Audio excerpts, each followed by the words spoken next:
The bagpipes mean one thing. Derfcast is back on consecutive nights with episode number 46. I want to thank yesterday or last night guest Joe Sousa. Thank you, Joe. And have I got a special guest for part 2? But first, we're being recorded live here in the sunset in San Francisco in the Derfcast studios, and I'm joined by my security guard, Max, the 14-pound cat, Mike, the engineer, who's about 9 pounds, and myself, Fred L. Lazarus. You can listen to past episodes of Derfcast on Comfortably Zoned Radio Network on iTunes, Derfcast on Facebook. Please type all capitals, that's Derfcast, and Comfortably Zoned Radio Network is owned and operated by Mr. Ralph Tycho. All right, like I said, we're here recording live in the inner sunset as Max and Pipes chase each other all over the apartment, which is rare because Max is fat and doesn't run. But anyway, the corny part of the show is over. I'd like to welcome my guest. Turn off the bagpipes there, Pipes. Oh, listen. I'd like to welcome my guest for part 2. This man knows everything there is to know about Northern California independent wrestling. I want to welcome back for part 2. Thank you so much for being on, Matt Man. Thank you so much. It's my pleasure. I don't know everything. Yeah, you do. I try to keep my pinky toe in the water to check out what's going on and just keeping my ear to the ground. Just because I don't attend all the shows doesn't mean I don't follow. Doesn't mean that I don't support. It's all about the boys and girls going out there each and every weekend and even during the weekend and working, entertaining. Their art. That's what I want to see. See guys just getting booked, making money, selling shirts. TV maybe is nice, but I want to see you guys make a living. Well, you talked me in to start paying somewhat attention to the independent scene, and I apologize for not going to the match that happened. Last week that I missed, the local match here in the immediate Bay Area. I feel bad. I did too. So. Okay, well, I don't feel bad then. No, I've just been a little busy, but time is going to free up, and I will definitely take in something in the promotion that promotes in Daly City. Which one is that? That would be Marcus Max All Pro Wrestling. Roland Alexander and Dancing Rick Thompson started that promotion in, I think it was 96. Started out as Pacific Coast Sports, which they had a school, and they figured, okay, we have a school, we may as well run shows to let the guys work in front of live human beings. But they changed the name to All Pro Wrestling. Right. And since Roland Alexander's passing, the brand and everything that goes, along with it was purchased or was taken over by Marcus Mack, a longtime fan who, has been around. I've known Marcus since '97, and Marcus actually did everything you could think of in the business. He was a ring announcer in Europe. If you remember, Orlando Jordan had a match with the Ultimate Warrior. Right. He was that announcer for a group that Rikishi put together out there. He was the ring announcer, and that was a packed card. I mean, the audience. I mean, that stadium was filled. Remember the Hulkamania tour to Australia with Flair and Hogan? Yes. Okay. Marcus Mack was your ring announcer. Wow. Now, without gossiping or anything, how come he didn't hang on to the thing is, and he became the booker for All Pro Wrestling, and he got married and had kids. Oh, gotcha. So he settled down. And he retired. Right. Okay. That answers that. So, he retired from in-ring stuff. Actually, from what I hear, there's a show in Alameda this weekend on Saturday. With who? Called the OWA, the Oakland Wrestling Alliance or Association. I'm sorry, Bobby. But, they're running a show with the Boogeyman. Really? And Bobby Lashley, among others. And Marcus Mack may pull the pink mink jacket out and may manage again. Really? You know where it is, or how people would? It's in Alameda. Okay. I'm not able to go, but you can Actually, you can type in OWA. Okay, gotcha. OWA. You'll find it. Okay, OWA on Facebook. I'm writing that down because I might go to that. There you go. Because softball is non-existent on 4th of July weekend, so The company is ran by the artist formerly known as Icebox, who was in the roller derby, very large African-American gentleman. Gotcha. So it's if anybody out there, especially you, Mr. Fitzpatrick, who are avid roller derby fans, everybody knows Icebox. Gotcha. He's stable with the indie scene here, just bouncing in and out. So that's OWA again on Facebook. Pardon me? OWA. Yeah, OWA. Thank you. Okay, I haven't lost it that much. I remembered something for 10 seconds. That's a new record for me. The Boogeyman. Wow, hey, thank you. You gave me something to do this week. Boogeyman's going to be like Honky Tonk Man. He's going to be doing it till he's 80. Oh, you're right. Oh, come on. He has a gimmick that won't die. He comes out, eats his worms, and, does that. So, I mean, it's easy. If you are blessed and you get a gimmick like that, oh, my God. Keep it forever. I mean, look at the Honky Tonk Man. He just has to do his shake, rattle, and roll, his entrance, his song, and that's it. Done. That's it. Yeah. He could do that for another 20 years, no matter how fat he gets, as long as he has the sideburns. Yeah, there you go. Yeah. Yeah, I used to laugh at Honky Tonk because him and Piper had, Honky was trying to get an angle going, and Piper wouldn't go for it. And supposedly I heard from two sources that Piper had a man-to-man talk with them, and Honky Tonk ended. Now this was for New York, right? No, this was about 3 years ago. Oh, okay, wow. Oh. Honky was chiding him on all of his podcasts when Honky had his podcast, and Piper was already mad about Honky buying his name, And Honky was smart. He bought a bunch of names during the .com, when it became the thing to do. Somebody bought Coke. Coke had to pay them $1 million for the name. And so Honky Tonk started doing that with wrestlers. And from what I heard from an extremely, extremely reliable source, Honky gave Roddy his name back for nothing. And I bet you Roddy enjoyed every second of it. God, I miss him. Tremendous. All right, now enough of that. Now, I know you don't like to talk about the current product. Oh, no. I have changed my stance since I've talked to you last. I am in love with 3 current WWE performers. Oh, boy. I cannot get enough of the blonde named Brooke. Well, her last name's Brooke. Her name is Dana Brooke. Oh, my God. Whatever. Oh, okay. But her lips and mouth look like a donkey's ass. I don't care. What goes along with that package, I worship. So okay. The other 2 who I just love, and I swear to God, I make this vow to Bob, of Bob's Radio Cafeteria, a sponsor, a frequent guest, and my buddy. You can catch his active clearances on YouTube. If McMahon breaks up Enzo and Cass, I'm done. I am so done with WWE. First time I saw those 2 kids on NXT TV, I was like, that's it. They're money. They're so money. And the thing is, Enzo getting hurt was the worst thing for that team because, they gave Cass a little bit of that rub. Right. Doing a singles thing. But it's not so much that he was in there doing it. It was that Vinny got to see it. Right. That's the problem, is that you need to hide that big guy. Oh. There's plenty of time for Diesel to turn on, or for Sid to turn on Michaels. Right. There's exactly. plenty of time.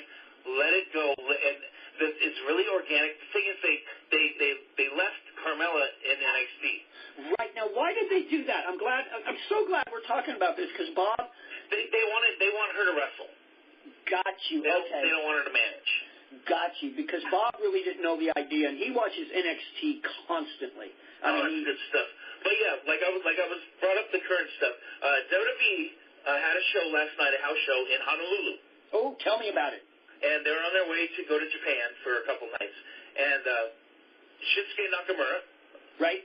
The big shiny, went one-on-one with my favorite heel, the greatest heel in the business right now, Kevin Owens-Steen. No way. Wow. Now that would be a great match. Now the thing is, some nice guy in the crowd filmed the match. And put it online? Yes, it is online, so we do have the handheld match. I just watched it before I came on the show. How was it? Excellent. Even the dogs in the background liked it. Well, yeah, the dogs are. They're jumping for joy. Wow. So what do you think of Nakamura? Yeah, it's a hell of a match. What's your opinion? Kevin Owens is the man. Oh, definitely. Yeah, I mean, come on. If Hunter, I don't know how Hunter got it done, but he probably ran it by Cena first, and then Vince, and then brought Cena in the office, and Hunter and Cena said, yes, let's do this, and Vince couldn't say no, but I'm still anti-Vince, but Kevin Owens has showed me so much. He's okay. You can't. There's no one that compares to Dusty Rhodes. Okay, ever. No one will ever be. But Kevin Owens is a man with the in-ring talent. Okay, he can go. Oh yeah, without a doubt. There's no doubt he can go. That's a given. But he is fat. He's like Dusty. Exactly. We have the fat guy. We have the short guy, Enzo. Okay, we have we have a bunch of different characters now. They're starting to look more different. Well, that's Hunter. I am sold on Hunter saving WWE because he has. Vince would have never done this on his own, Matt. There's no way. Yeah, well, I think that the WWE would be in very big trouble if Hunter wasn't speaking up. Hunter has earned every goddamn stock option or whatever he has. He's earned it so much, bringing the new women up, just doing what he's done with NXT. And at first I was really against NXT, but I've been watching it and trying to get into it, and I love the vaudeville guys just because they look different. The one that sings is great. In English? Yeah, he's good. The thing is, though, that gimmick is not made for large arenas. You're right. Good. You know what? I never thought about that, but you're right. But Enzo and Cass could either small or large. I mean, the fans. They're money. The fans love them so much. The other day, I was at a softball game, and someone on the other team yelled out, "You can't teach that." So naturally, after the game. Now you know you're over when you're hearing it at random places. Yeah. So naturally, after the game, him and I became instant pals. And it's just, I know their whole spiel, bada boom, bada bing, realest guys in the room, how you doing? And for me, to learn something like that is amazing. Because I am just... it goes to show you the power of the network. Yes. When they debuted on Raw, okay? Uh-huh. Sure, that's the hardcore crowd the night after Raw, because that's the WrestleMania crowd. People come in, right. The season starting, but everybody knew. And isn't that amazing? The next week, and so on and so forth, they know. So that shows you the power. Yeah. Well, I mean, Hunter, again, I'll say it again, and I have never, ever, Matt, been one to praise Hunter for anything. Maybe for school in China, but other than that, he has saved WWE for me personally and in real life, I think. I mean, I think Vince came up with New Day. New Day was not an NXT entity, was it? No. Okay. All right, I'm right on that. So that was a Vince thing. But with this draft coming up, what are your feelings of the draft? Supposedly a lot of NXT guys are being brought up. Yeah, they're depleting the roster, but then they also, they have a bunch of these younger people that they brought in for the Cruiserweight Classic, which is going to be fun. Let's talk about that in a minute, because I wasn't aware of that until coming home from the ballpark the other night, looking on Bleacher Report. I didn't know anything about it, but we could definitely get into that. So back to Enzo and Cass real quick. Do you think they'll be broken up in the draft? I hope not.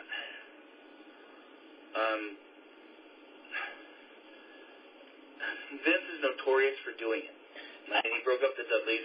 I have been telling Bob this for weeks and weeks and weeks, Matt, and he doesn't believe me it could happen. Yeah, it's horrendous. The thing is, We are currently in the middle of a tag team wrestling boom. Okay, and not just WWE. We're talking NXT. We're talking Ring of Honor. We're talking independent. Hell, even here in All Pro Wrestling, Northern California independent wrestling. Some of the best matches on the show are tag matches. Right. They had one the other night, the American something against somebody. Alpha. Right, and they wrestled, and then after the match, Paul Ellering brought these two gorillas out. Mm-hmm. I loved it. I was so unexpected. And those guys only have 5 moves. I'm surprised they didn't put face paint on them.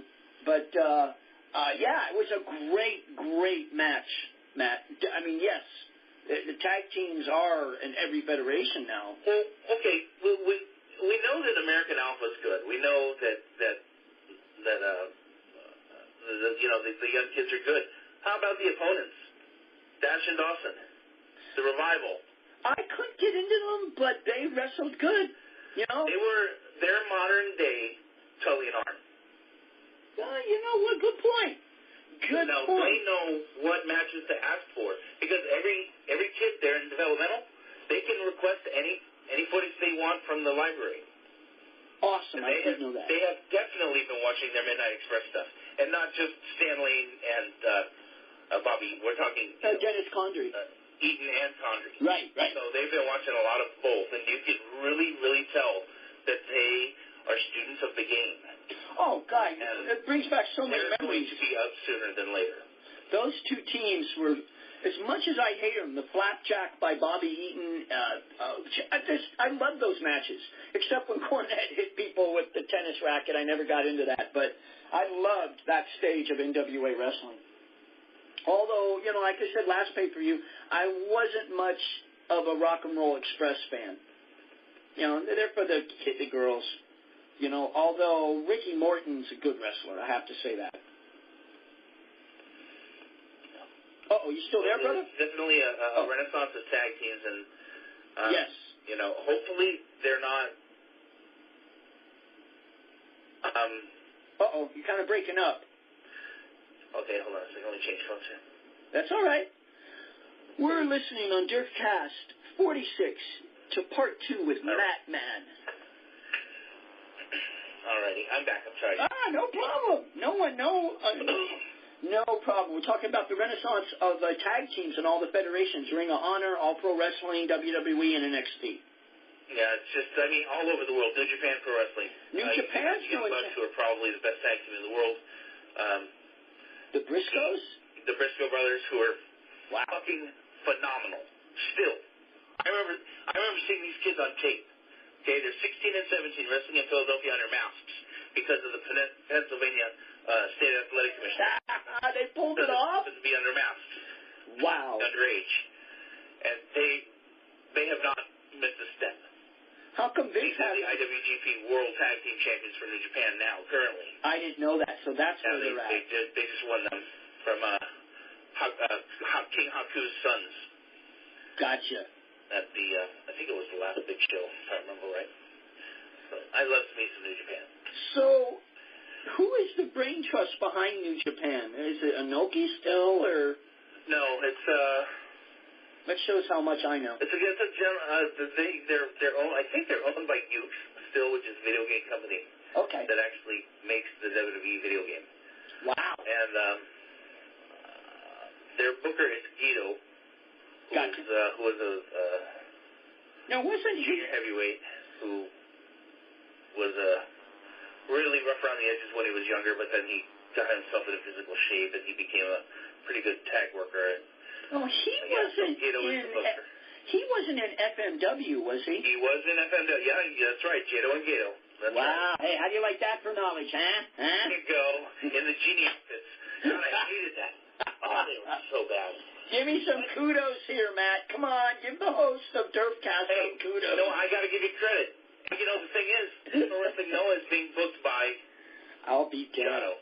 Really, I'll be damned. I mean, I first heard of Frontier Mountain or Frontier Martial Wrestling. Somebody, one of the clubs, comedy clubs, gave me a videotape, and it was Masuma Nagunda, this blonde-haired older Japanese guy, against a big, fat Japanese guy. And there were like 5 different matches with light bulbs in one match, a baseball bat with spikes in the other one, another one he was set on fire, literally burned for like 3 seconds. You knew it had to hurt.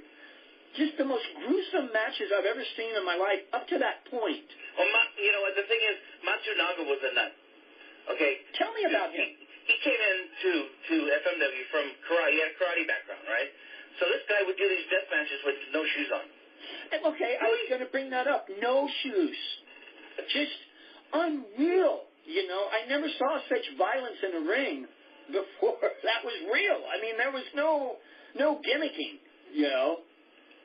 I mean, there's one part where his opponent, he's tied up in the ropes, and you could just see him blading him. Not himself, but his opponent's blading him in the forehead and on the arm and on the back, the stomach, excuse me. Unbelievable. But that... you know what? I missed that the early 90s FMW. That stuff was so fun. Onita was a nut. Oh, yeah. But... You know, his downfall, who was telling me about it? Was it Anderson? Billy Anderson on one of my podcasts was telling me. He did some tours, yeah, definitely. His downfall was trying to copy the Bruiser Brody death and having himself get stabbed by Gonzalez, and it didn't go over, and they didn't promote it anymore other than the first TV show for it. He had to change his the whole main event. Japan refused to do it. Anyway, the higher-ups in Japan didn't let it happen anymore. But Onita was crazy, you're right. I mean, he was taught by the Funks, if I remember my wrestling lore right. Yeah, he's an Amarillo guy. And anything for a buck. But back to the tag team. Just, you know, the thing about Enzo and Cash, Matt, I really love, I tell everybody, is when Enzo comes out and runs backwards.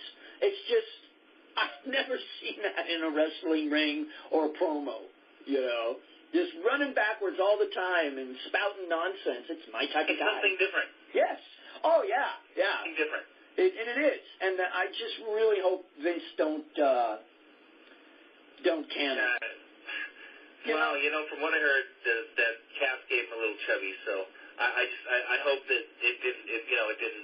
Oh, yeah. I mean, look how much, last Monday Night Raw, it kind of scared me. You know, they put him up against 2 jobbers. Did you see Raw? No, I did not know. Oh, God. They had him come out. They did their stick real quick. I mean, real quick. And their 2 unknown jobbers in the ring waiting for him. They beat the hell out of them, like, in 30 seconds max, maybe 40 seconds. And then, Bo Dallas, what is his little group called? The Social Outcasts. Yeah, the Social Outcasts came in, and... That's not good. I know, I was trying to tell Bob. Good. You're messed with by the social jobbers. That's a death kiss.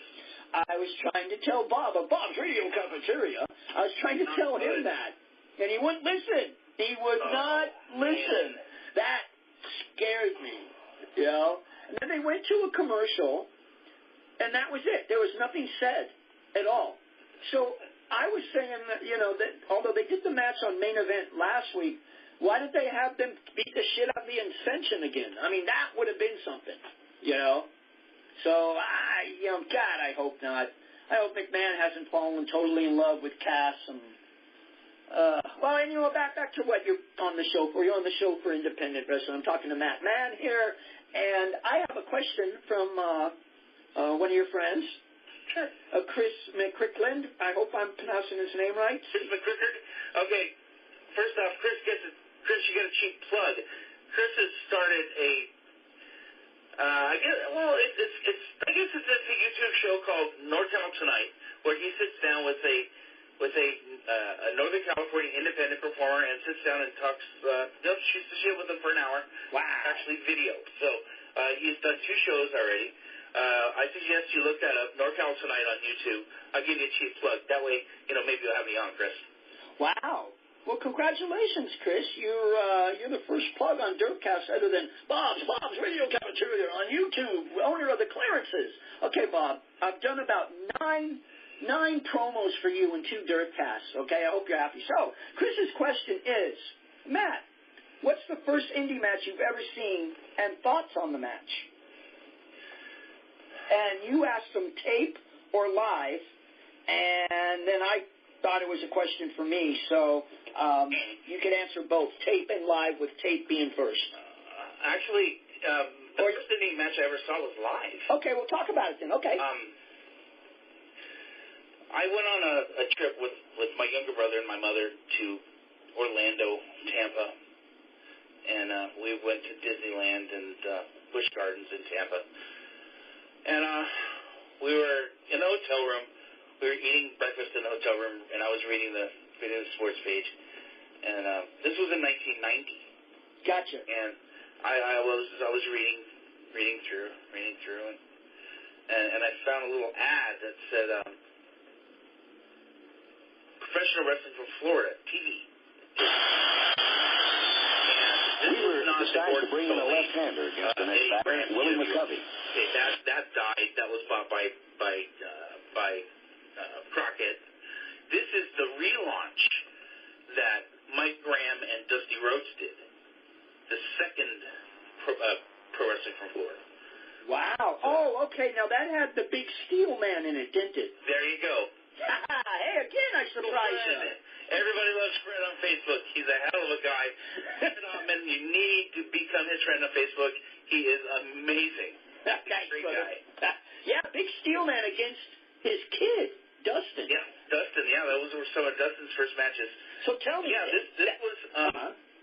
this was right after Dusty left and went to New York and put on polka dots. So was it still Turnbuckle Productions? It wasn't even called that. It was okay. PWF still. It was Pro Wrestling from Florida. And the first match on the show was Lou Perez, the Florida Junior Heavyweight Champion, going to a double DQ with Jim Backlund. Wow, Backlund. Otherwise known as Gigolo Jimmy Del Rey. Oh, that's you got me. You got me. That's right. Otherwise known as Jim Cornette's second coronation, whatever. Jim Cornette brought him in as somebody else. Right? Yeah, so, that was the first match. And I don't remember any. Oh, yes. What's his name was on it? The Terminator, which is Mark Laurinaitis, the brother of Joe Animal and Johnny. Right. Johnny Laryngitis. So, right. Probably the most least successful of the brothers. Actually, you know what? Or was he? He's the most successful. Wait a minute. The one that created the Stone Cold Stunner. Okay, gotcha. So he wins. Yeah. I can forgive him for all the bikini models he brought into WWE. But yeah, the brother Mark wrestled in one of the matches. And Robert Fuller was there of the Stud Stable, and Kendall Windham. I sat behind Kendall Windham's girlfriend. There were 2 rows of seats in this little studio. And so, yeah, it was a small little TV taping in 1990. I've been trying to get a hold of it. Can't seem to, but I actually found the full results a couple weeks ago. Really? So, yeah, that was my first taste of indie wrestling. Oh, my God. I got to tell you mine real quick. Incredibly Strange Wrestling. Here? with Johnny Legend. Was it up here or was it in L.A.? Oh, it was up here. Okay. And it was Alan Bolte was the announcer. Tortillas were the main event because there were millions of them being thrown. But, oh, God. I'm not going to mention his name. I'm trying to get him on the show because he was the main event guy. But I'll just say it as it was. His valet woke him up after he was stunned or put to sleep or knocked out by squatting over him, pulling her pants down. And you know what? I'm going to drag him out. J.R. Benson. Go ahead, brother. Okay, all right. All right. I'm saying I love you, Jeff. I had to pull you out because I got things to say on the record for you, Jeff. You, JR, you've been hiding. You have been hiding. He has. Whatever meth, Asian, Korean brothel you decide to hang out in each night, you've been hiding. Now, in 97, you had your ass handed to you many times by the innovator of West Coast hardcore, Vicious Vic Grimes. Yep. Vic Grimes beat the living shit out of you. Yep. and you ran away and disappeared. You popped up for a little bit in XPW, but then you disappeared again. Right. Now explain to me, he brought that, 7-foot tall guy into WXW or XWX, and then you didn't see him anymore. Yeah, that was it. JR, I guess, okay, promo's off. I guess JR didn't play well with the other promoters or whatever. But hey, you know what? JR's JR. I mean, you need to read his book. You can find it. Wait a minute, he has a book? Yeah, it's Wait a minute. Really a strange book. But J.R. Benson wrote a book? Yeah. No way. With the help of Ron Head, world famous ring announcer who is currently retired and living in Louisville, Kentucky. Okay, so is that the book that somebody wrote about incredibly strange wrestling? No. The one you're thinking about, I'm sorry. I bought that and then resold it on eBay a long time ago. Bob Calhoun. Right, that's it. Yeah. Cornmeal. Too many chair shots. But yeah, Bob wrote it. Okay, so He wrote the one you're thinking of. Okay, good. What's the one that you just told me about by J.R. Benson? It's My Extreme something. And I guess I could just Google J.R. Benson and get that. You probably could. Okay, good. I'll put a link on my Facebook page and on the Derfcast page. Oh, that's great. All the matches up to that point before Benson were comedy, were the abortionist and whatever. Some broad, they ripped her top off. She had huge tits. We loved it. And then Benson came out against somebody, and it just started with chair shots. Then Benson gigged. Then he hit the post, and then they went out in the street. They came back. Another chair shot, a table, and that's how he got knocked out. Then, then the broad came in and pissed on him. Yes. And so that's unsafe. I could not believe it, Matt. I was I never expected the piss angle. I go, what the hell is she? No, she is. Oh my God! And now I talked to Alan about that, and Alan said the cops told him not to do it anymore, but there really wasn't nothing they could do about it because there were so many people in the building. The cops were afraid to arrest Benson and the woman if they did it again, so they did it again at the next card. So they did it twice that I know of, and I missed that card because I was a doorman around the corner at the DNA Lounge. This was happening at the Trocadero Lounge, or Trocadero Club. Yeah, the truck on 4th. Yeah. And I was at the DNA Lounge making like $30 an hour being a doorman at that time, at that night. So I figured, I got to make the money. But people were walking by after the show, right, because our stuff was still going. I was like, did she piss on him? Did she piss on him? And yeah, you missed it, man. You should have seen it. Now, I think it's great that you brought up the name J.R. Benson. Oh, or you alluded to it, I dragged it out. Let's go for it. Let's talk about it. There currently is a woman performer based out of Sacramento. Right. Her name is Kikyo.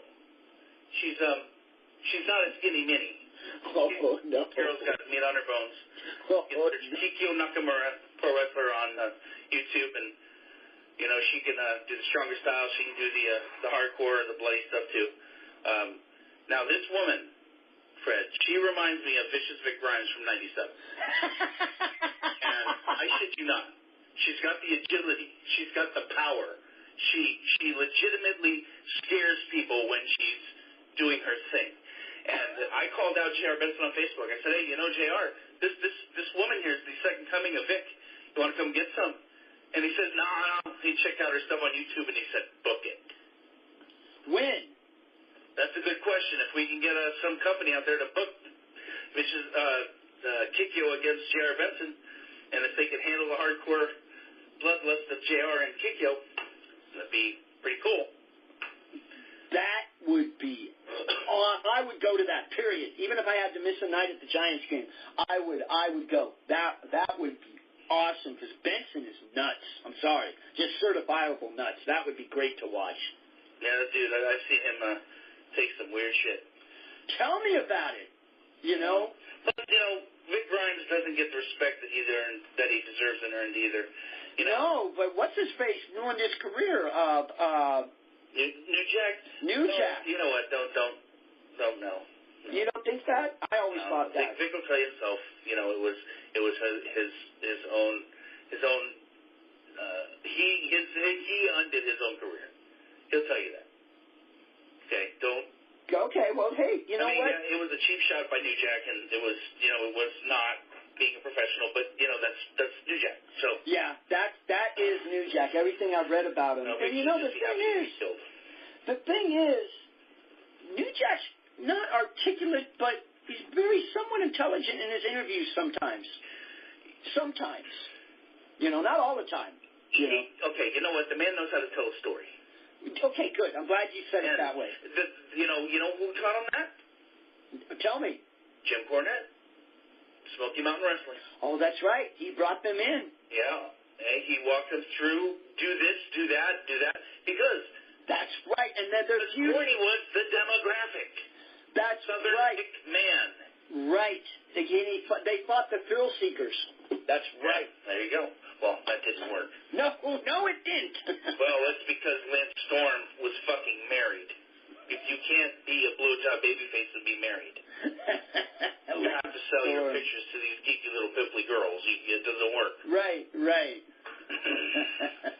What was his... I couldn't remember the other day when I was talking to somebody. What was his first tagline in WCW? I need your attention. Or I could be serious. Wow, God damn it. You got me again. Yeah, good. If I could be serious. That's right. That's what it was.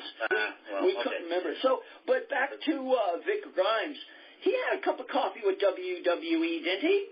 Okay. All right. Let's do the timeline here. Gangrel, or go ahead. 97, early 90s, or late 90s, late 96, early 97. Vic Grimes is trained All Pro Wrestling, and he makes his debut in Hayward. Just doing stuff. And July 18th, 1997, Vicious Vic Grimes had a match against Leprechaun Aaron O'Grady. Right. He became Crash Holly in the WWE. Yep, the late Crash Holly, right? Yeah. They had a false count anywhere in the streets of Hayward. Tell me you saw it. I'm not going to spoil the whole match, but Vic got hit by a car. Oh, God. No, just tell me. I'll watch it on YouTube or whatever. It's on Daily Motion. You'll have to go to my Daily Motion page. It's actually on my own personal one. So did he get hit by a car as an angle or real life? It was part of the match. It was a spot in the match, but he didn't take the bump. Oh, God. It wasn't a Jerry Lawler, Eddie Gilbert bump. Right. It wasn't that bad. Gotcha. It's the second best car shot ever, but it was called the car shot heard around the world. So this match, I think, if I remember right, it's in JR's book. J.R. Benson sent that tape to Cornette, who was booking indie guys for tryouts and to work on Shotgun and do jobs. Gotcha. So, if I remember right, it was 98. Yeah, it's 98. They came out here in Davis, UC Davis, and in the dark match, Vic Grimes and Aaron O'Grady had another match. Excellent. It's on YouTube. Search Vic Grimes dark match, and you'll find it. And that is an excellent match. So both guys, when they got back to behind the curtain, they were offered WWE developmental deals right on the spot. They were told to finish up, pack up, and move to Memphis. So that's what they did. And on a side note, the referee for that match, Jesse Hernandez. Boulevard Knox, EWF. Gotcha. Billy Anderson's old partner. Exactly. Santino Wrestling or Santino Brother Wrestling or... No, Hard Knocks. I got mixed up. So they go to Memphis. And they do their thing there. And WWF, they decide to bring up Vic Grimes, and they dye his hair white. They put him in an all-white suit, and he comes out right after The Godfather as a drug dealer named Key. and I think he may have slipped off the ropes or something, and that was it. That's right. Then they sent him back down to Memphis, right? And due to him dyeing his hair white, it fell out. So then, from there, he went to the ECW and joined the Baldies. I'm sorry, this is so cool. I am loving this. He joins the Baldies. Mm-hmm. Now, if I remember right, didn't they bring him out on Raw 2 weeks in a row, and then he was gone forever? Yeah, well, he was walking around once, right, I think, and then he got in the ring. Yeah, right. Next week, and that was it. Yeah. But I don't know why exactly he left. Gotcha. Well, he wasn't wanted. I read somewhere, it's coming back to me, that they just didn't think he had it. And the fans, there was no reaction. No applauding, no booing, no cheering, no nothing. So they let him go. They just said, goodbye, go to ECW or, Paulie. We have somebody for you, Paulie.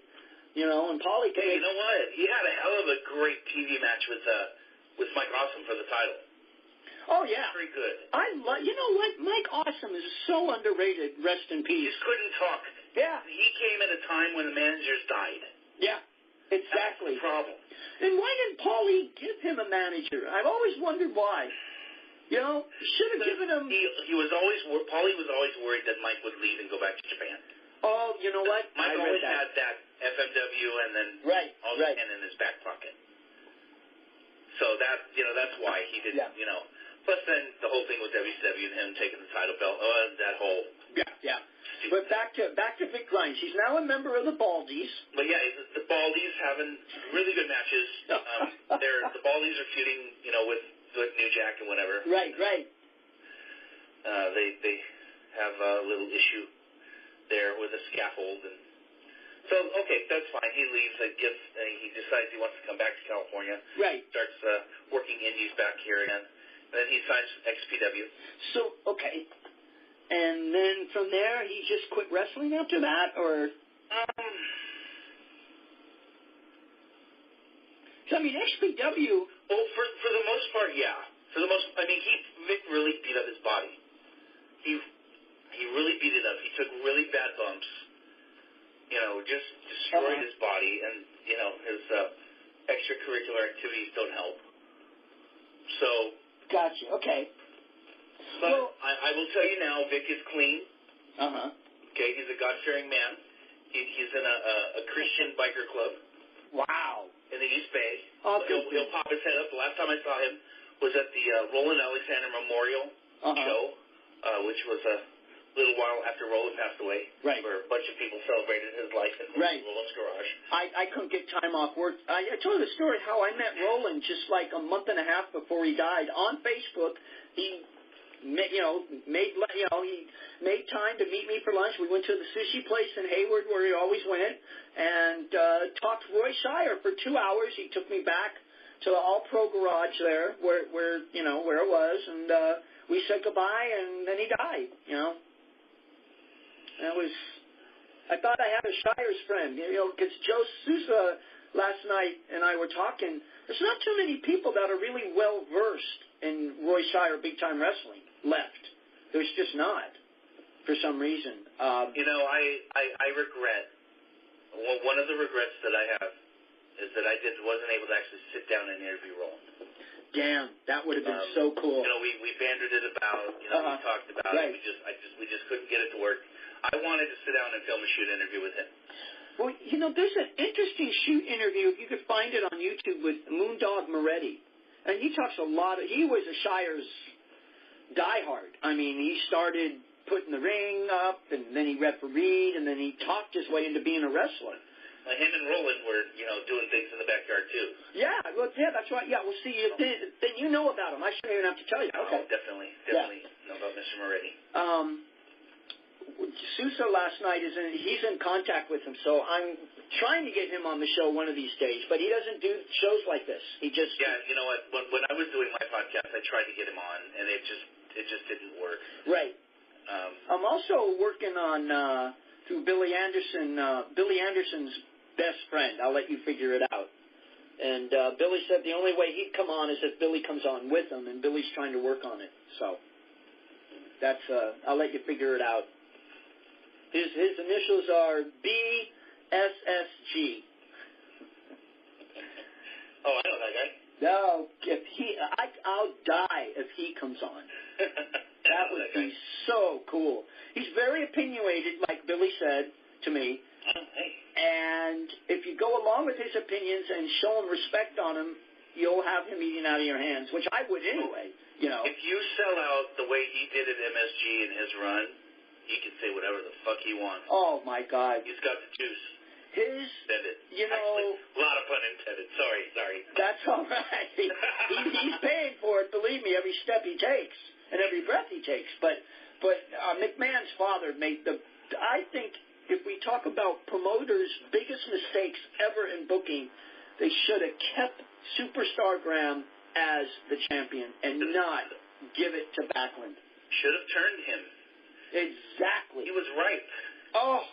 The fans loved him. Everybody who knows real wrestling knowledge of old school, knows Superstar Graham was more over than anybody he wrestled. And I do not, for the life of me, know why McMahon Sr. didn't see that.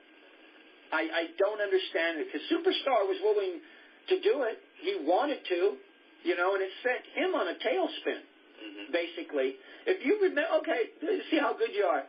What promotion did he go to after losing the title? And who did he wrestle? You should know.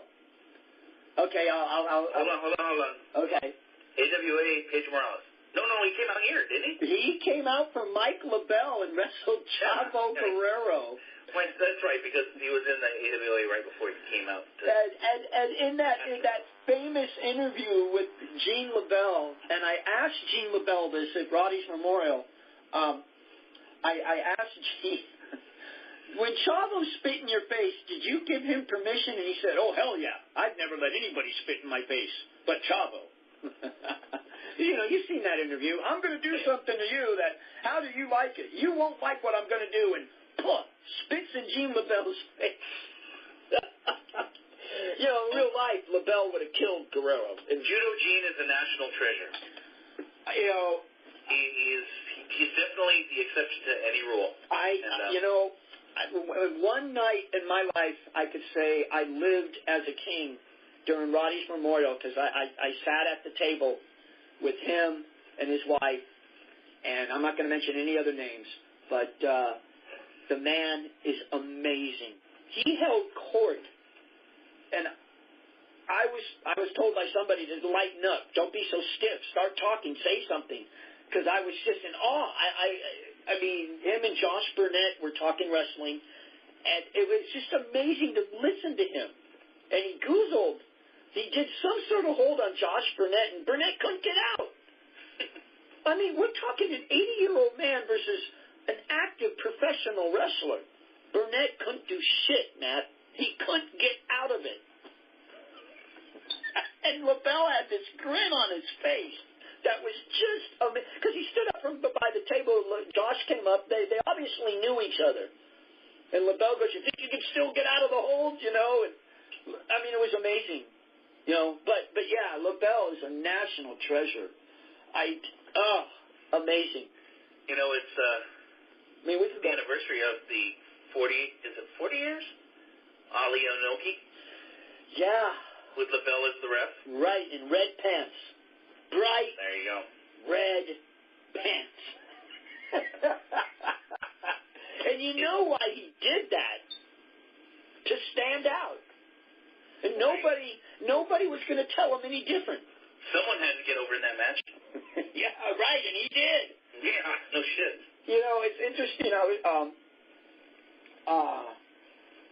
I might put them on eBay. I have the Cow Palace program before, during, and after. The match before, the card before, the actual closed circuit, and the card afterwards. I have all three programs. What was the main event here?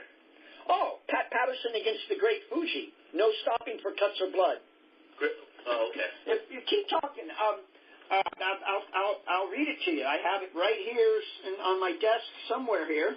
But, you know, I mean, it was closed circuit everywhere. You know, there was this. We're talking old school, folks. It's before pay-per-view. And every promotion put their top match underneath it.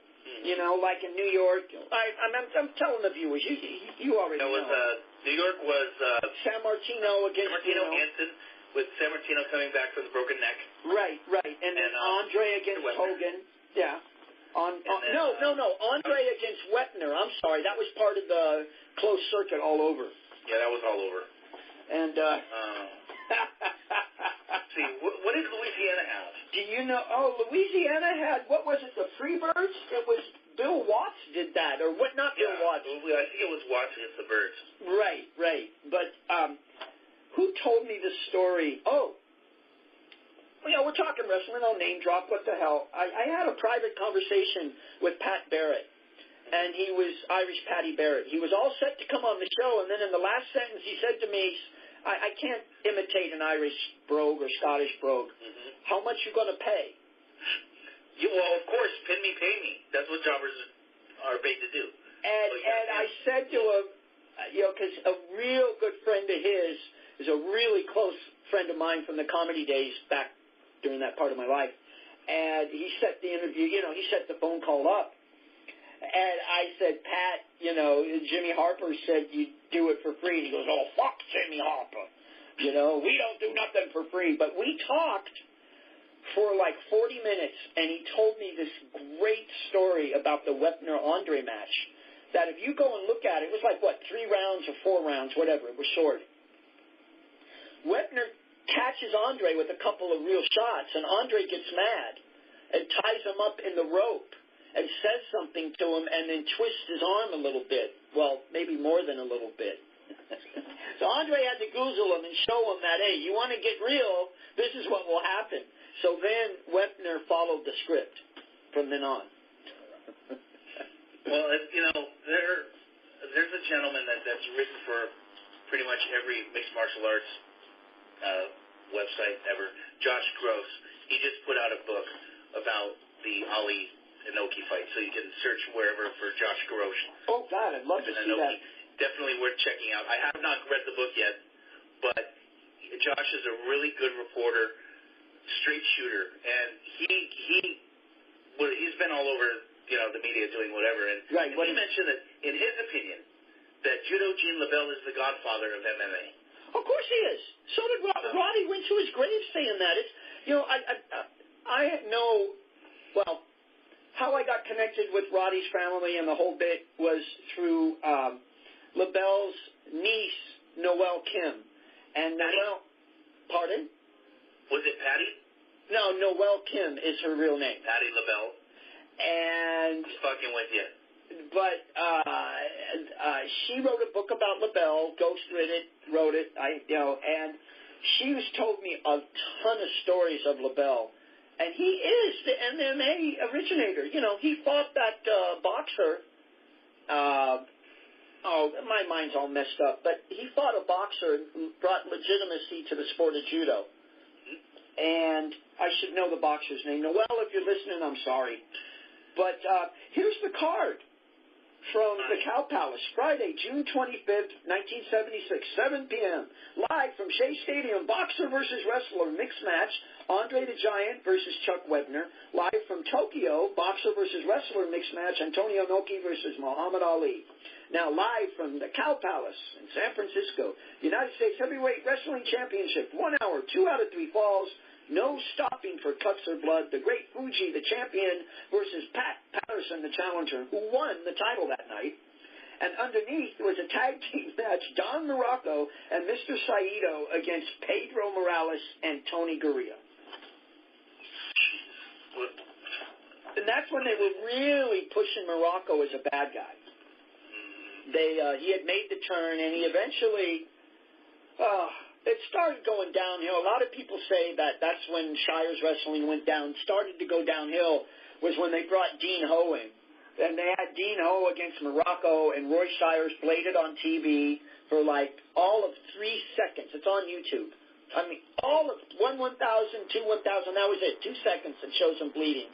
Hank Renner has a baby. Oh my God, look what, blah, blah, blah. And I went to that match, and actually they had about 8,000, 9,000 at the Cow Palace for that match. And that was probably outside of the Battle Royals, Matt, the last time they drew that much. And I'm sorry, I never got into Dean Ho. Anderson and Rock Riddle have all said he's a great guy, super, super nice guy. I just couldn't get into him. Could you? Did you ever get into him when he was here? For my time. Oh, God, I've done it again. I am so sorry. But I've never heard a good word about him. Yeah, he just... My father. He didn't have the charisma. Didn't hear a good thing from my dad. He must have meant anything. Yeah, he didn't have the charisma. Mm-hmm. And it's funny, though. He did have one good match. They made up a phantom angle with a man who I think is probably pound for pound the best NWA champion outside of Luthez, Harley Race. When Harley came here, and you know what you did to me in Hawaii, Race, I get you, I'm going to get you. And there was it was like a more educated Jimmy Snuka talking. But I shouldn't have said that. But Race and him had a great match, I have to say. Race got everything out of Dean Ho he could, and then some. And Harley. Harley's Harley. Oh, amazing. I could talk hours about Harley. So. Oh, I mean, come on. Well, I think outside of King Haku, that's why they gave Harley the King moniker. Because he's just as tough as Haku. Or one of the two. I mean, they both had it. And I wouldn't mess with either one. Right now, I wouldn't. Oh, Harley was just... I loved his interviews. I mean... The greatest wrestler on God's green earth. That's right, is Harley Race. Money. I mean, and he went all over the world, he was a touring champion. They gave him the title because nobody could shoot on him, was one of the reasons. Matter of fact, I have something here for you. Here you go.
I thought you'd like that. Money. Damn. He'd come on TV, and remember, you've seen all the films, he'd either have a huge, huge afro or a crew cut, He had us, all my friends would get together at Georgia Championship Wrestling on Saturdays, 3:05 to 5:05, when Harley Race was on, he even commanded our attention, But back to the independent. Tell me a little bit about Ring of Honor. Like who's the champions there? Who's the tag champs, and who's the kingpin there? See, their champion is Jay Lethal. So he's the guy that does the really good Macho and Ric Flair imitation.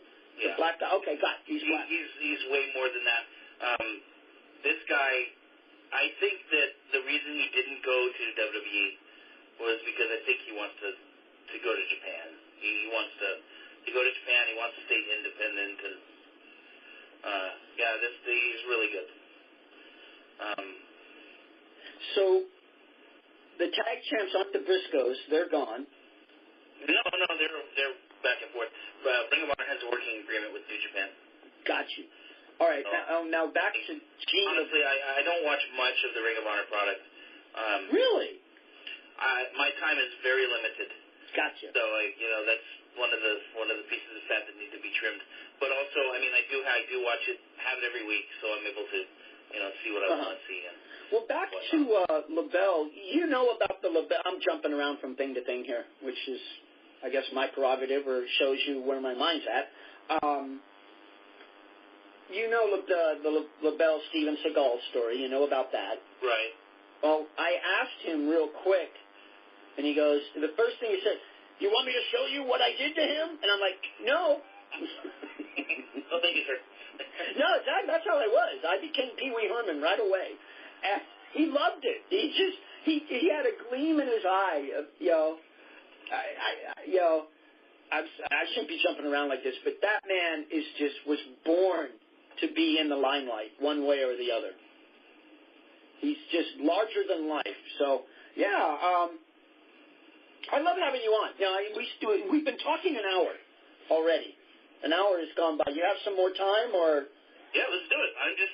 I'm watching the Giants here with the down at 6-1, bottom third, up on the lowly A's finally. Oh, finally we came around. Damn, because I worked for the Giants on weekdays and weeknights, guest services, some security, ticket scanning, a lot of crap. Every time it's different when I'm there. And man, they kicked our ass for 2 straight nights. I thought, no, we've been talking about baseball for a while. You're a good baseball fan. I think Bochy, I heart Giants. Bochy, I think his one mistake, although, 3 World Series wins every other year, it's not a mistake. But I think one thing he does wrong is when a reliever's doing really well, he takes them out. Yeah, that playing the numbers things a little much. Yeah, I wish he would have stayed. We would have lost that one game to the A's if he would have stuck with that one reliever that was doing good. But you put something on Facebook the other day. It's time for Lopez to retire. Yeah. I firmly agree. He should never, if he's going to be in the game, a right-handed batter, he's back in the dugout or the bullpen. Because he just... The thing is, though, that game they didn't have anybody else. The only guy they had Garcia, and they had... Didn't they have Derek Law? No, he pitched already. They had Stratton was in there, but Stratton threw 57 pitches the night before. I don't care. Lopez, look, I'm there every day game and night game. I see batting practice all the time, and the pitcher's throwing. I think I could hit Lopez. I'm a right-handed batter. I think I could get good wood on something of his because it's just so easy to see it coming. It's like, damn, just keep him as a left-handed specialist, you know what I'm saying. But, look, I'm not cutting him down. Bochy has done miracles. You also said something else, which I liked on your page, that you said, we need Arthur Miller, whatever it takes. Andrew Miller. Yeah, Andrew Miller. Yankees. Not Marilyn Monroe's husband. He's a lefty. Yeah. Nasty lefty. Yep. Could be that 8th-inning guy, yep. Or he could close. Because he is done. He's not a closer. Yeah, he's only a 70% closer. That's what I say at the park to everybody. He's 70%. Romo's not the answer. No, but he'll be welcome. Oh, yeah, definitely welcome. But he's not the answer. No, he's not the answer. They need to get Andrew Miller. I don't want them to trade Christian Arroyo, the rookie, but... he's their trump card. So right. He's another buster, they're saying. Another belt, another, well, the thing is, though, where are they going to put him? I'd put him in left field. Yeah, that's true. What they need to send him the winter ball and yeah, let him learn how to play left. Well, I mean, we got a bunch of pitchers that aren't ready yet. That next year will be ready. We're looking good. I mean, I can't say we're going to win the World Series because we're hurt. There's too many injuries right now. But if Panic comes back, okay, we're winning. I mean, look at the records. I mean, really. Well, yeah. 5 games. We are. Really? And the Dodgers they got nothing. Well, Dodgers won today. What'd he do? But Kershaw's on the DL. That's what I'm waiting to say. Kershaw is on the DL, which is great. He's going to miss, 2 starts? He has to? 2 starts, yeah. now the Giants need to get back on a winning streak. Yeah. No, you have to take advantage. When someone goes down, you take advantage. Oh, well definitely. So did Baumgartner hit good tonight? I don't know. It was. Because they made a big deal about him DHing, and I felt like calling in. I don't know. It was 1-0 A's. I went upstairs to have some coffee, and I came back down. It was 6-1. Good. So. Well, I mean, I was listening to KNBR all day, and everybody was complaining. Not all the hosts, but the majority of them were saying, "Well, why give up the DH? It's shoving pie in Gerald Parker's face and Mac Williamson's face." No, it's not. He hits every fucking game he pitches. A pitcher has to hit unless it's in the American League. So what? He's going to hit another game. It's like one of the morning show hosts was really against it, and I felt like just phoning up and saying, "What if he was playing the Cincinnati Reds? You wouldn't be on your goddamn soapbox." How early was it? Oh, it was the morning one, the 6 to 10 o'clock show. Oh wow, really, Murphy Mac, really? Yeah. Well, or no, I'm sorry, I'm wrong. I'm corrected. Who's ever on with Gary? It was Gary? Okay. Yeah, that's something Gary would say. No. The guy that's with Gary. Oh, Larry. Yeah, well, Larry. Larry Cougar guy. Yeah, Larry was totally against it. And I felt like just slapping him. It's like, come on. I know you got to have your stick. I know you got to be against something Gary is for. But you're making an ass out of yourself because what if they weren't playing the A's? He'd hit eighth. They shut up. He went on and on for about 20 minutes. But still, it's okay. We need Miller. We also need somebody that's going to stay healthy in the outfield. My God, we're just decimated by injuries. And Span, I don't know, he's just a single and doubles hitter. Although he did hit one in the Cove, but... And during batting... During... Oh, they're going again. What? Oh, there's Bob. See you later. They knocked out the pitcher. Wait a minute. Our pitcher? Yeah, they knocked out the starter. Wait. Now, you're mixing up the cats here. They don't know what the hell you're talking about. So the Giants starter is gone. Yeah, their starter. They just knocked him out. What's the score? It's 7-1 Giants. Oh, well, anyway, back to wrestling. Okay, back to wrestling. We've had enough baseball talk. All right. We're talking indie wrestling. I tend to talk more about All Pro Wrestling because Marcus Mack is a friend of mine. We go way. Well, let's talk about it. You're my welcome guest, But, the thing is, I'm not able to go to many shows because of I work weekends. So I'm not able to travel out, and All Pro Wrestling happens to be in my backyard. Gotcha. So that is what it is. Nothing personal. But I have to get on the plug bandwagon now. On the 9th of July, All Pro Wrestling will be presenting Malice in the Palace. They will be running a wrestling show in the Palace of Fine Arts in San Francisco. Oh, I gotta go. You know what? You're gonna tell me the date right now. I'm gonna walk away from the Derfcast studio and walk to my calendar and write it in. July 9th, from 1 to 3. July 9th? Yes. Oh my God! I don't think I have to work that day. July 9th on the cross. All Pro Wrestling in conjunction with the Fit of Mind, which is they have food trucks and seminars on how to better yourself physically. So it's kind of ironic that a fat guy like me is going to be going, but that's okay. They'll be presenting a bunch of matches from 1 p.m. to 3 p.m. I'm there. And you can get tickets at sffreedomfestival.eventbrite.com. But what about the door? You can just show up and... Yeah, you could show up. Good. The thing is, you're paying for the festival. So you're paying for the event. So it's $15 in advance and $20 at the door, if I remember right. Don't quote me on that. I'm not quite sure. You have any idea who's going to be... I'm not going to run down the lineup, but, the stars of All Pro Wrestling are there. Well, just give us the main event. Just give us the main event for the Universal Heavyweight title. Warpig Jody Christopherson, son of Chris Christopherson, will be defending against Evolve champion Timothy Thatcher. These two they've done this twice before. They're 1-1, and this is their third match. And Jody, I love Jody to death as a person. His in-ring stuff really doesn't do it for me. More of a big plotting guy, kind of like a Stan Hansen type, right? Dick Murdoch-ish type of guy, brawler type, and he's going to be taking on probably the greatest current in-ring technical person in the world of wrestling, Tim Thatcher. Tim will tie up anybody in a pretzel. I mean, Tim gives LaBelle a hard on. But as well as Josh Barnett. That's great. That's a shoot. Oh God, I want to go. So yeah, that's the main event. And you're going to be there in person, only as you could be, as they used to say.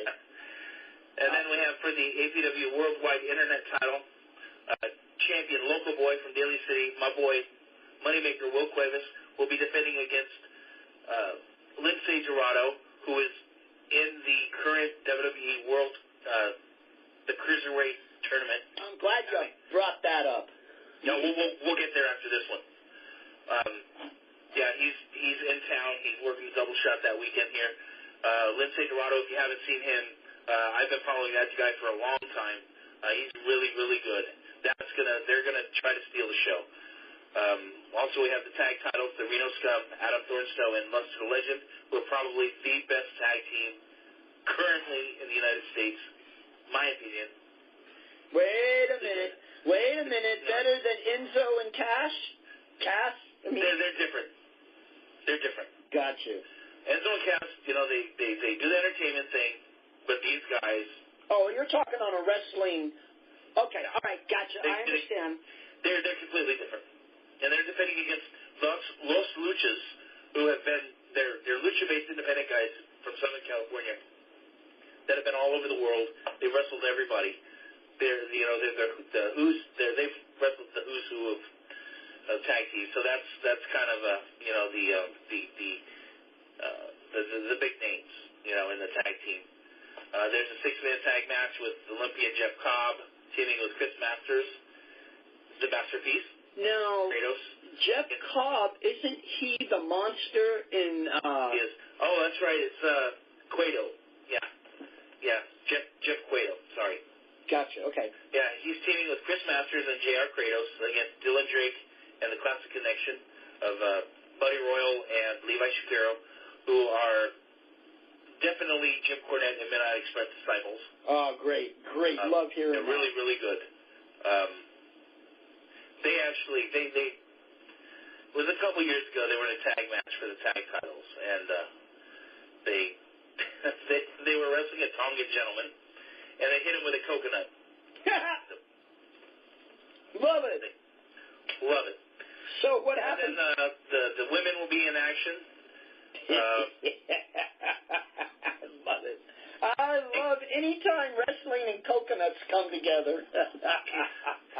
And we have Will Rude, who's a very underrated performer all over California, really good. He's taking on the debuting son or a member of the Samoan dynasty, the world-famous Wild Samoan family, Jacob Fatu, son of Rikishi, who will be making his Oh, no, you mean, the twins' younger brother? Yeah. Then that means he'll be in WWE next year and being pushed. Oh, no. An Uso brother? I'm sorry. Look, I'm not cutting anybody down, but I'm just tired. I'll just be quiet. But yeah, so this, and then the opener we have Rick Luxury against Lil Cholo from Southern California, who's done everything. Rick Luxury is probably the best all-around in-ring performer in all of California. All for an Ultimo Dragon. He's just an amazing performer. He should have gone off and made money. It's a fucking shame that Rick Luxury is not comfortably rich. He has that type of talent all around. And he's a humble guy. You can talk to him. You know, and he takes his business serious, and he's a family man. He trains people. He loves our business. He's definitely a top-notch indie performer. So some of the performers that are on this show are also working that night.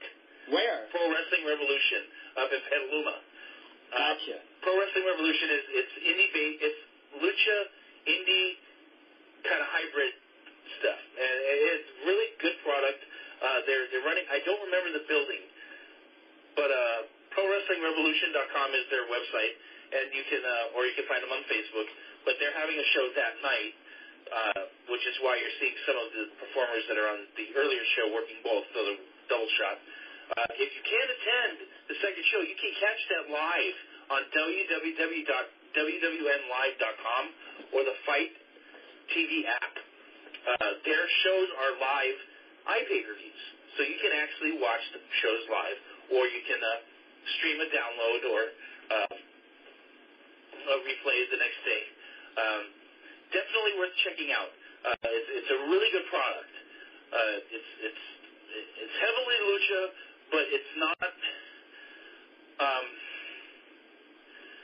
It's more American-based in the ring.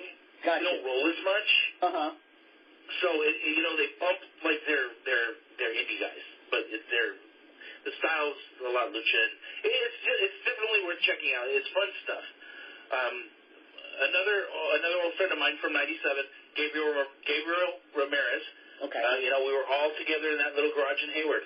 Gabriel has moved on from APW, and he started the Pro Wrestling Revolution. Hell of a product, hell of a school, some really good trainers that are there. Now, we're in the middle of a renaissance up here in Northern California. It's a boom. It's amazing. It's amazing how many shows are on the 9th. There are 4 major shows in Northern California on the 9th. Jesus. That's a lot. That is a lot. It's amazing. Because, I go on message boards and whatnot for the Observer website and things, and I post, posters and whatever for lineups and whatever for independent shows, only in NorCal. And, there's just so many different promotions up here. So many great performers. Right. They're, like I told you on the last show, you don't have to follow promotions, you can follow performers. Gotcha. Well, that's what last night's guest, Joe Sousa, does. He promoted 3 shows for sure up in the Eureka area. Mm-hmm. I think it was, I don't want to quote the name because I don't want to get it wrong, but you can go to Facebook, Joe Sousa's page, and HWE? Yeah, SOUSA. That's how you spell his name. And he's really into independent. One of the guys, independent wrestling, one of the guys you mentioned was on his last show. I recognize one of the names. Luxury? Maybe one of the lucha names, the Mexican names. But yeah, he's into it. He promoted, he booked, he announced. So, did Alan Bolte ever announce for All Pro Wrestling? He did it in the garage. Oh, okay. When we were doing the Gym Wars, he did some. So, did you ever manage anybody? Me? You. What have you done in wrestling? Have you had the chance to do anything or ever? Okay. In '97, I stuck my toe in the promotional side. Didn't work. Learned my lesson. Okay, we talked about that at our last show. Right, we talked about that last time. We made some merchandise for All Pro Wrestling in '97 for them, some T-shirts and whatever. That didn't fly too well, and I kind of disappeared into the shadows. Gotcha. Still followed, but I was just not, up front. And then in 2010, I decided that there wasn't enough internet audio presence for Northern and Southern California independent wrestling. So then I delved into the podcast game, supporting, started out as Northern California and Southern California. Then I get stuff from Chicago and the East Coast and Florida, guests and whatever. And I have over 150 shows in the can. Now, you've never mentioned that to me, Matt. Jesus. I'm only up to 46, but Jesus, that's a lot of shows. I should be asking you advice. Hey, you never stop learning. Oh, I mean, you've taught me a couple things tonight. Joe last night told me things I didn't know about. I mean, yeah, you never stop learning. So yeah, that's how I jump back in. Gotcha. And, I stopped the podcast. That was my next question. I guess it was burnout, and I just never really got the itch back. But I feel it coming back. But we'll see. It comes and goes. It comes and goes. But, yeah, that's how it is with me. Now I go out. I support my friends. I live vicariously through them. When they're out working and doing whatever. Gotcha. I kind of feel the same way, I burn out and don't do Derfcast for 2 or 3 weeks or a month, and then I come back and do a bunch of shows. I've made a bunch of good friends. I'm looking forward to meeting you, The 9th. I'm looking forward to the 9th. I really am. I will take the day off softball and go to that to meet you and see those wrestlers. And, I'm sure we can get ringside seat. I'm sure you just stand there, right? I honestly, I'm not sure how it works. You'll have to go to the Eventbrite page and gotcha. See how it is. I haven't gotten my tickets yet. Sorry, Marcus. I'm actually going to do that when I get off the phone. But gotcha. Well, gotta wait for that paycheck to come in. We're approaching 90. I only want to do this for 90 minutes. We got like 8 or 9 minutes left, so let's dive into the cruiserweight. Is it tournament? Tell my 10 viewers. Well, no, I take that back. You had almost 50 hits on my show, and I thank you because only 2 of them were for me. So you brought almost 50 people to the show. So tell your listeners about the WWE Cruiserweight. Go from there, because I don't even know what it's called. Okay, the World Cruiserweight Classic. Okay, they're bringing back the Cruiserweight title. Okay, they're going to give the winner of the tournament the title. I didn't know that. Okay. Now, they've gotten guys, these are guys from all over. Japan, China, Europe, Australia, Mexico, the States. Now, the thing is, they're 32 guys, okay? And the thing is, only one of them is signed to an actual developmental deal.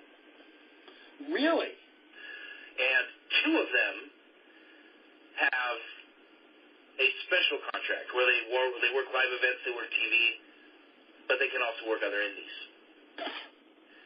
Everyone else are all independent. Wow, that's new for McMahon and Company. Well, it's Hunter, so of course. So I'm not going to go through these 32 names. No, but they've already filmed the first round, and it's going to be a weekly TV show on the WWE Network. Oh. Debuts on July 13th.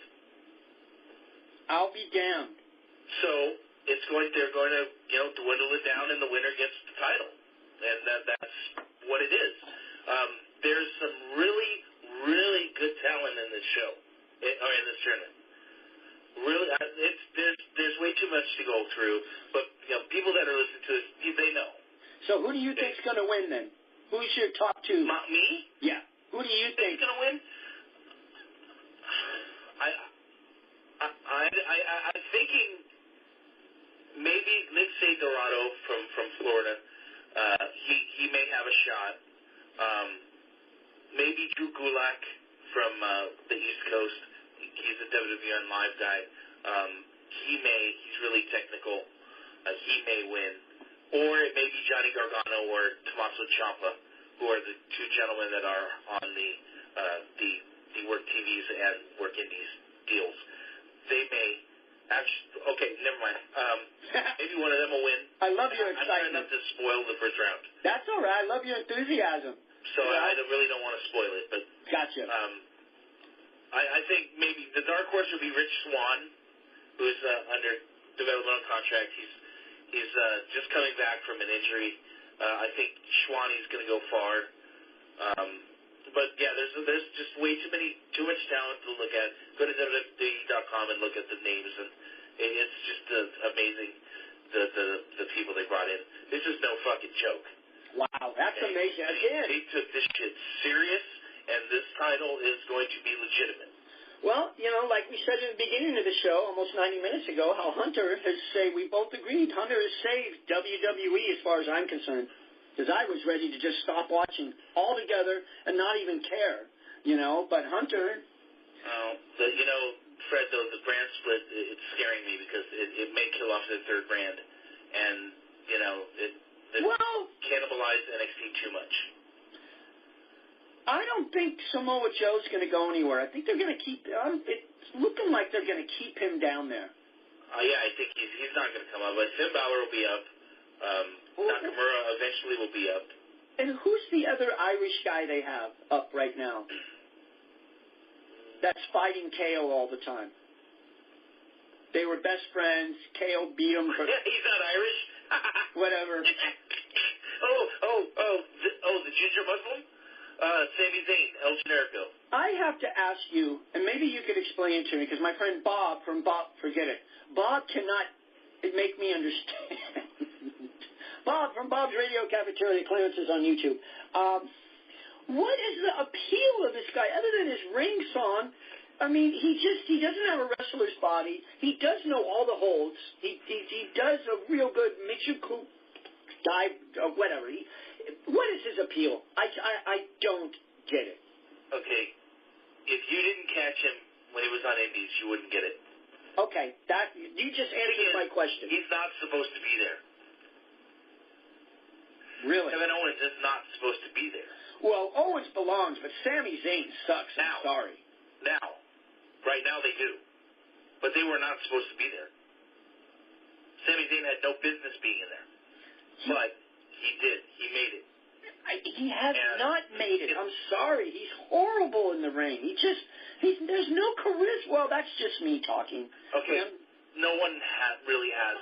They don't have that way to shine. It's too much TV time to fill. That's the problem. Well, with 3 hours of Raw, I can understand why. Over. Yeah. And fuck the term writer. I hate writers. Give me a booker. Yeah, give me a booker instead of a writer. I totally understand. Let the guys be creative. Yep. You get here, this way, with this finish, yada, yada, yada. That's it. I don't need a fucking soap opera writer. I don't need that. And I've seen him fight Kevin Owens too many times, but... Finn Balor, what's your opinion of him? One of the best in the world. Really? Shame, he should be up by now. So he's more than just face paint. Oh, way more than that. Okay, good. Well, because I don't know any. That's why you're on the show. I don't know anything about independent wrestling up until you told me about it, and then NXT came about. So Finn Balor. Okay, who would you rather watch, Balor? Or, I'm not even going to mention his name, the guy fighting KO all the time. The ginger Muslim. Yeah, he's Arabic with red hair, so from Quebec. Got you. So Cornette calls him the ginger Muslim. I love Cornette. So who's better, him or Finn Balor? I personally prefer Finn Balor. Got you. Just because I've followed Zayn since he broke in. Right. I don't know why, but you have. Okay. Well, I mean, hey. I'm sorry. I'm just teasing. Him and Owens broke in together. Yeah. They're destined to do this forever. Yeah. They really are destined to do this forever. Yeah. Well, I don't want to end the show talking about the ginger Muslim. So... I'll ask you a question I asked Joe last night based on Roy Shire's wrestling. And since it is before your time, you're still going to have to answer the question. What would be two wrestlers or two tag teams that never fought each other for Shires here that you'd have fought? What would be your dream match, single and tag team? And if you want, I'll tell you what ours was. It would be a combination of Pat Patterson, Ray Stevens against Bruiser Brody, individually, of course, or Lonnie Main against Bruiser Brody, or the Sheik against Lonnie Main against Ray Stevens or against Pat Patterson, and add Ray Stevens against Lonnie Main, because that didn't happen here either. But you don't have to mention those guys. I'm just giving you an idea. Shit. Wow, okay. You took the fun one. No, if you agree, go ahead and name it. But my all-time favorite one would have been the Sheik against Moondog Maine. And I was told last week by Rock Rims in a message that happened. I couldn't believe it. It happened in Texas more than once with James J. Dillon when Moondog turned on Dillon and Dillon brought the Sheik in for a two-shot. Amarillo? Pardon? Yeah, in the Amarillo area. What a match that would have been. Look at my Amarillo results and see what I can... Yeah, if it's there, it was definitely Texas, and it's definitely James J. Dillon. So... Wow. People really don't know his history. Oh, wow. Oh, his story's fun. You've got to read his book. I read his book. I haven't read his book. Read his book. Yeah. Wrestlers are like seagulls. Right. So worth reading. So before we sign off and say our long goodbyes and everything, what would be your dream of a big-time wrestling match that never happened? That you would want to see? It could be something as simple as Pepper Gomez against Pepper Martin, or Kenji Shibuya against Mr. Saito. Okay. Chavo Guerrero against Eddie Guerrero. Well, that happened many times in the backyard. But, oh my God, yeah, that's why I mentioned that. Yeah. I would have to say Pat Patterson teaming with Ray Crippler Stevens as heels against the Rock and Roll Express. Wow. From 1986. They beat the living daylights out of the Rock and Roll Express. There'd be no match. Yeah, but you have to understand. But they would sell for them. You have to have a program. Yeah. You got to run a program. You can't just right. do them the first night. Right. Well, of course. Right. And if I was thinking one shot, one match. But yes, if you ran a program, that would be awesome. Because Ray and Pat just could make a match out of anybody. And the Rock and Roll Express, as much as I didn't like them, they knew how to go. All right. How about this one? Ray Stevens and Pat Patterson against the Andersons. Wow. That would be awesome. Now, any of the fucking Andersons, I don't give a shit. Ray Stevens did wrestle. Go Lars. That happened. And Gene against Bockwinkel, Stevens, and Patterson. That would be awesome. That would be just, we were blessed back then. I mean, you wouldn't see any daylight in any of those holes. No. You're talking snug. Everything will be there. But yeah, that's the one thing that I fucking regret. Is what? I'll never see Stevens in his prime. Well, there's film, but you're talking live. There's not much. There's some AWA. Oh, there's some. A little bit of San Francisco. Then there's the '83 stuff from New York. Joe Souza has his match. The Mid-Atlantic, but he's not releasing it. I guess he's saving it for something. He has his match against Bruno on 8mm from the Cow Palace back when Stevens beat him for the title for a week. But there is some stuff, if you really start looking. There's a AWA match against, I think it's Billy Robinson or something's involved in an angle with them, but that's on YouTube. Yeah, I mean, I've seen all that, the stuff that WWF has put out, but the thing is, though, I didn't get to see the California stuff. Oh, God. I saw the Mid-Atlantic stuff. I saw the early Mid-Atlantic and later stuff. I saw the WWF run in 83. The sad, pathetic run in 88 or 87. Well, go back to Georgia Championship Wrestling. He came in as a heel then. And he had some flash still. He had some good matches.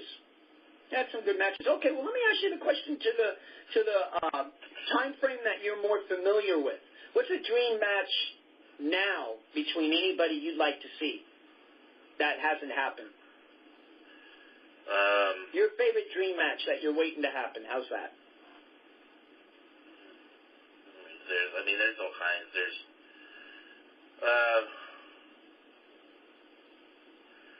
all right, Kurt Angle against Jeff Cobb. Wow. Won, a whole bunch of Olympians there, and wow, he has one last run in him. He could do that. Yeah, but that's not at $25,000 a match. Sorry. That's what Angle would want? Yeah, that's his asking price. There's no independent promoter that could pay that. No, that's just not gonna happen. He's priced himself out. Is that what you've heard? That's what he's asking? That's a firm number. Jesus. Wow. But, hey, it's a shame, but, The next time you come on, we should get into that type of talk. Really backstage stuff. That would be cool. What wrestlers charge, how much, Actually, no. No, you don't want to, huh? No. Well, you gave me a little bit with Kurt Angle, so. Mysterio, I think is $15,000, but other than that, I don't. Really? He's $10,000 cheaper. I really don't care. That's between the companies, and Okay, well, he's $10,000 cheaper than Angle, which is surprising because given the two, I'd rather see Mysterio. Myself. Well, because Kurt's too banged up, Matt. I mean, he's just a shell of himself. He was banged up when he broke in. Yeah. He had a broken neck, for Christ's sakes. He had a freaking broken neck that he used to talk about all the time. Unbelievably tough. Oh, my God, yes. One of the toughest, without a doubt. All right. Angle or Roop? Wow. Bob Roop and they're like brothers from another. They're perfect for each other. We're going to end that question on that. That would be an awesome match. Bob Roop against Kurt Angle. I think the winner would be whoever would cinch the first hold on. Yeah. You've seen that film of Roop breaking that guy's arm or whatever in Florida. Yes. Yeah, everybody's seen that. Roop was, even when he was here against Sullivan, he was awesome. Now, you didn't see that, did you? That's before the time? Yeah, right when I went into the Coast Guard, that angle was happening. The movement. Kevin Sullivan called it the movement, which you've seen the takes on YouTube against Roop. And actually what they did is just brought a carbon copy of their feud from Florida to here. They did the same thing in Florida. Exact. Every angle. Even the Star Warrior. With Roop putting a mask on. And with Sullivan's father getting shoulder broke. Same thing. And on last Friday on MLWRadio.com, Kevin Sullivan does a podcast. And what? He talked about that. What did he say? With the dad. What did he say? I don't remember, but he... Oh, God darn it. Strike 3 against you. Kevin Sullivan talked about the angle in Florida or San Francisco? San Francisco. Because you know why he talked about it, I'll tell you. Nobody knows who the father was. We're all trying to guess. Rock Rams, myself, Alan Bolte, Joe Souza, all of us are trying to put our heads together and see who it was. I was saying it was either Pedro Godoy or... No. Well, do you know who it was? Yes, I do. Well, tell us, for Christ's sakes. Come on. Kevin Sullivan's father. No, it wasn't. It was his father. No shit. Yeah. A scoop for Derfcast. The man that Bob Roop gave the shoulder breaker to in the middle of the ring of the Cow Palace, and Kevin Sullivan was fined $500 by promoter Roy Shire afterwards, was his real-life father? Yes. And you heard this from Sullivan himself last week. Out of Sullivan's mouth. Last week, you know what? I will give you a link. When I get off the phone with you, I will give you a link to it. Oh, if you could do that. MLW Radio website's a premium website, but they do have free content. And Sullivan's show is free. Oh, my God. You have just made a lifelong friend for these other guys I just mentioned. Sousa. Rock Rims probably has it in his book that's coming out. And wouldn't tell us. But, my God, it wasn't Pedro Godoy. I was wrong, huh? No, it was not. It was his dad. Yeah. I'll be damned. Wow. Well, we're going to end the show on that. That is the first scoop ever on Derfcast, and I've been talking to Matt Mann. Let's finish off with the bang. Let's get us some cheap plugs. You know what? I want you to plug. You can find me on Facebook. Plug away, brother. Facebook.com/sign treatment. Whenever I go to a wrestling show, I choose one local independent performer. I create a sign just for them, and I show it during their match, and I take a picture with them during the intermission. Right. Just a small way of giving back, to showing my support of independent wrestlers. And you can check out my page. And how do they get to your page? Definitely, I could use the likes and, check out my pictures and whatnot. Right. Well, how do they get to your page again? Because my 2 or 3 listeners are ADA challenged, living at home with their mother in the basement. And, Facebook.com/sign treatment. Now, your listeners, they're a smart bunch of people. My listeners... No. One more plug. Plug away, my friend. Please. Fred, I don't know if you're able to actually stick an earbud in your ear and listen while you're working or whatever like I do, but the 605 Super Podcast with Brian Last and David Mixon's band, these two guys, they're both from New York, long-time hardcore wrestling fans, and they've done 40-some-odd episodes of their podcast. It's not like anything I've ever heard. You can get it at 605pod.com. Can you send a link? Cornette's a frequent guest. Really? They interview all kinds of different people. I can't even explain it. You just have to go read the show description. If you could put a link with the links you said you'd send, if you could include that one, I'd sure be obliged. Not a problem. These guys, they make my Thursday mornings freaking amazing. The 4-hour show today, it went by like no one's business. Wow. It's just every week. And they talk independent and old school at the same time. Classic stuff. Not much new. Good. Oh, my God. That's right up my alley. Yeah, it's classic. And it's really, some of the stuff's really obscure.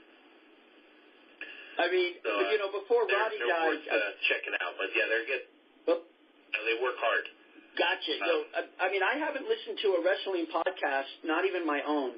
I saved 14 weeks of Roddy's podcast and then went on a road trip to Eugene, Oregon and back, and I listened to him driving all in a row, there and up and back down. I had 7 each way.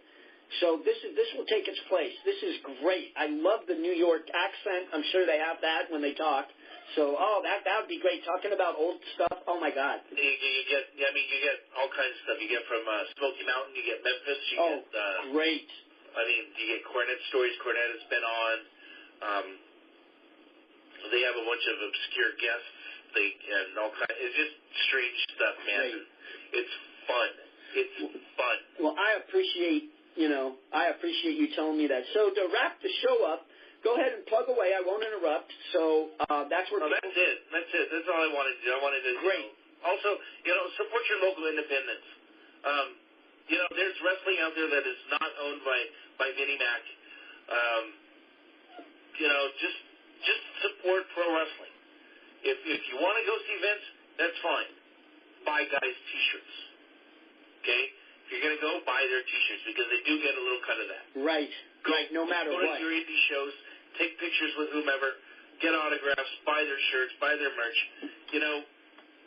The people that are out there that are wrestling on the weekends, they're just trying to make things work. They don't all want to go to WWE, and they all, most of them know they're not going to make it. But they're family men, they're family women. They're supporting their kids. There's certain performers that I walk up to at shows, and I greet them, and not how you doing, how the kids. That's great. How's the wife and kids? And then we start talking, how's the body, how you feeling, and then we start talking about whatever wrestling. Right. You can't do that with WWE. Exactly. Their meet and greets are. That's the thing. The indies. This is the local. Right. This is the the down and dirty. You're on the same level as people. You're able to talk to them. It's grassroots. It's Americana. Really, it is. It's like the local territories used to be, where people would homestead. It's the same type of thing where these guys are coming back each every couple months, or whatever. It's the same thought process. They're just trying to make a living and enjoy their artwork, their art form.